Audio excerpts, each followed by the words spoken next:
तर नमस्कार मित्रांनो, आता मी आहे कोकणातल्या छोट्याशा गावात. त्याचं नाव आहे छोट्याशा गावात त्याचं नाव आहे सांगेली. हे गाव बेसिकली सावंतवाडीपासून एक 15-20 किलोमीटरच्या अंतरावरती आहे. तर दरवर्षी होळीच्या इथे खूप मोठा सण होतो. त्या सणासाठी आपण आता इथे आलो आहोत.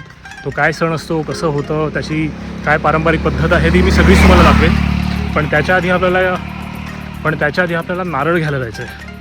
पहिला आपण जाऊन नारळ घेऊ. आणि हा आजचा पहिला व्लॉग असणार आहे जो कम्प्लिटली मराठीत असणार आहे.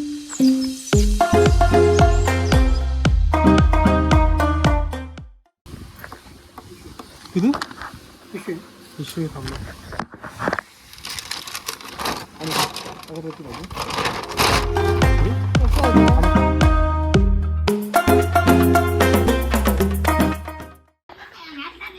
ऐकूक नाही.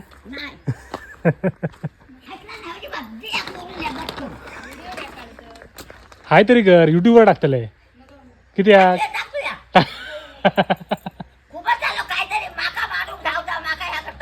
काय रे.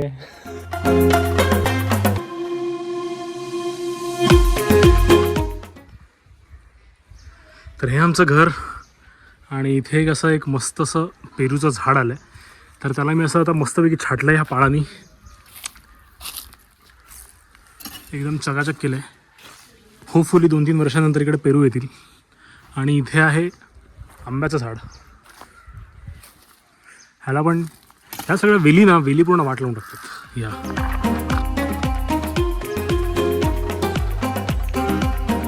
तर हा आमच्या बेसिकली घराचा वरचा भाग आहे, थोडासा कच्ची टाईप. इथून व्ह्यू मस्त येतो. तर हे सांगेली माझं गाव.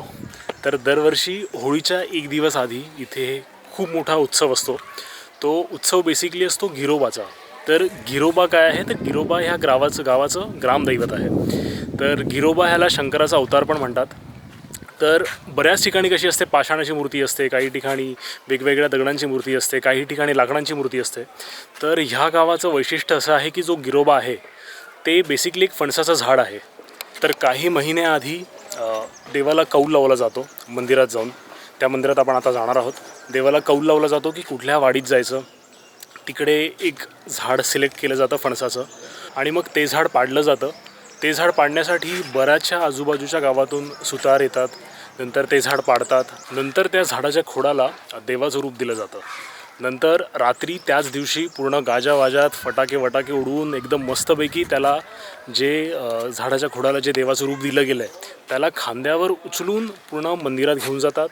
जो पहिला जो देव आहे, जो मंदिरामध्ये आधीपासून आहे, त्याला काढलं जातं आणि ह्या देवाला परत लावलं जातं.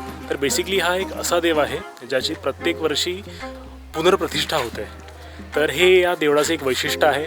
आणि हे जे मंदिर आहे ते नवसाला पण पावलं जातं. बरेच लोक बरेच श्रद्धाळू इथे येतात, नवस मागतात. तो नवस पूर्ण होतो. नंतर ते फेडण्यासाठी पण खूप मोठी रांग लागते. तर आपण हा आता उत्सव एक्सपिरियन्स करणार आहोत.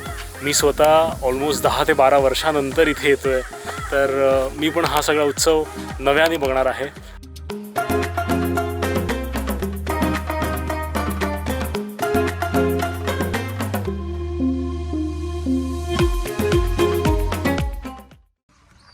तर हा पूर्ण सनाम टेम हा एरिया आहे. आणि त्या साईडला जो दिसतोय तुम्हाला ट्रक वगैरे, तिथे यावर्षी फणसाचं झाड आहे. ते गिरोबा म्हणून त्याची स्थापना होईल. आणि हे इथे धरण. आता मार्च आहे म्हणून एवढं पाणी नाही आहे, पण पावसाच्या सीझनमध्ये पूर्ण इथपर्यंत भरतं हे पाणी.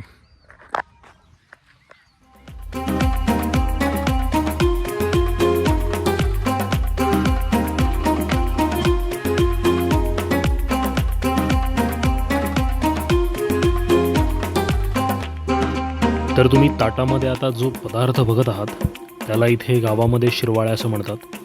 तर ह्या शिरवाळ्या तांदळापासूनच बनवल्या जातात. तर आजच्या दिवशी प्रत्येक घरात हे शिरवाळ्या आणि हा पिवळ्या रंगाचा नारळाचा रस हा नैवेद्य म्हणून दाखवला जातो.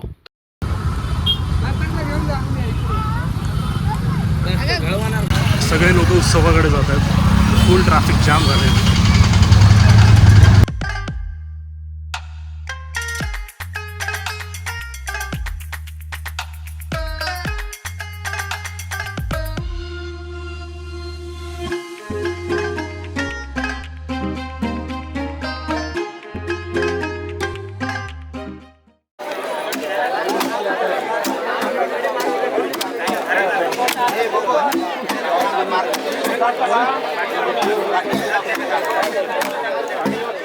तर ह्या ठिकाणी सुतार मंडळी पूर्णपणे या झाडावरती काम करत आहेत आणि आज रात्रीपर्यंत हे पूर्ण पॉलिश होऊन उद्या सकाळी मंदिरात ह्याची परत प्राणप्रतिष्ठा केली जाईल.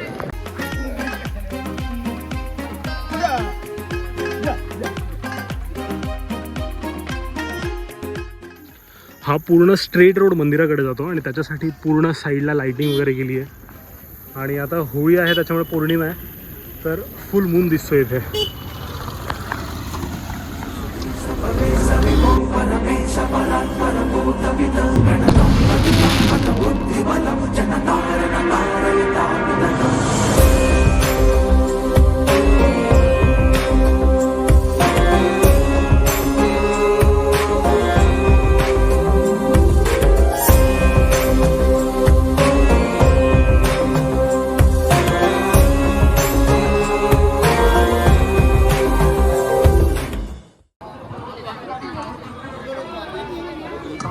तर पूर्ण रात्री गाजावाजात या ठिकाणी येऊन नवीन गिरोबाची स्थापना केली जाते.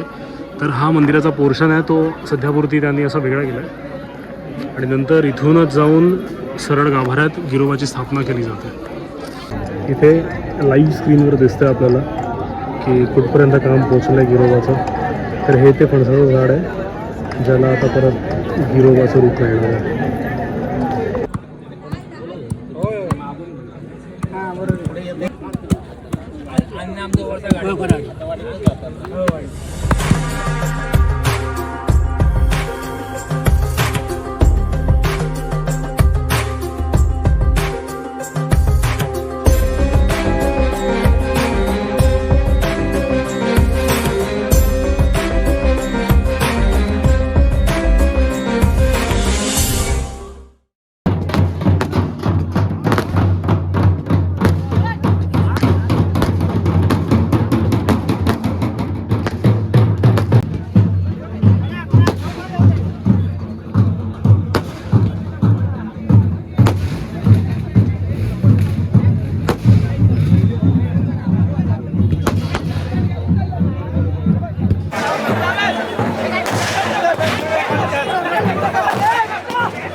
पूर्ण गर्दी.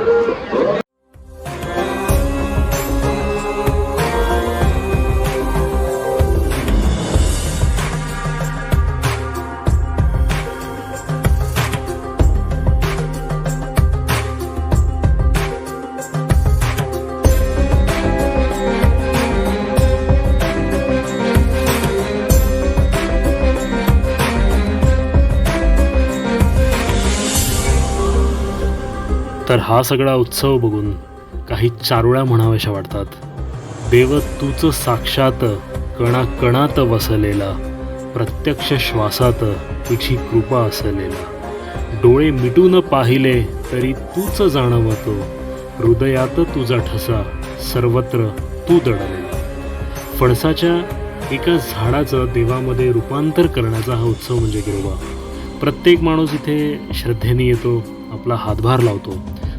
तर फणसाच्या झाडात देव असल्यामुळे इकडची लोक झाडे जपत आहेत आणि अजूनही लावत आहेत की ह्या आशेने कुठल्या तरी वर्षी गिरोबा हा माझ्या अंगणातल्या झाडातला असेल.